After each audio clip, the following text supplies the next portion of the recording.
প্রিয় বন্ধুরা, আজকে অন্যরকম একটা ভিডিও হবে।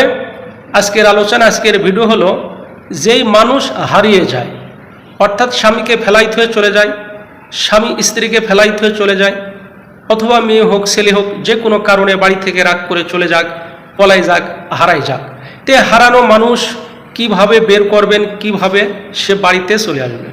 তা আমার স্ক্রিনের ভিতরে যে একটা নকশা দেখতেছেন, নকশাটা ভালো করে সুন্দর করে আগে ফলো করে নিন। এই সুন্দর একটা নকশা সুন্দর করে একটি সাদা কাগজে মেশকো জাফরানের কালি পানি দিয়ে গুলাইয়া সুন্দর করে তারপরে এই নকশাটা একটা সাদা কাগজে লিখবেন।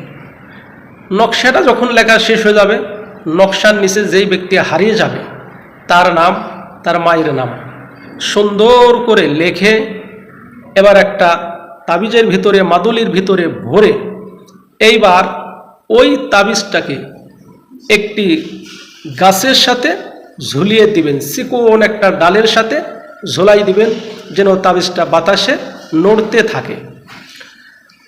তো যখন বাতাসে নড়তে থাকবে তখন ইনশাল্লাহ কাজ হতে থাকবে ইনশাআল্লাহ। আমার বন্ধুরা, আমার প্রিয় ভাইরা, আসলে তাবিজের কিন্তু কোনো শক্তি নাই।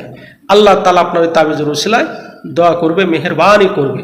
আর সবচেয়ে ভালো নামাজ পড়ে আল্লাহর কাছে দোয়া করা। নামাজ পড়ে যখন আল্লাহর কাছে দোয়া করবেন, আল্লাহ দ্রুত আপনার দোয়াকে কবুল করবে।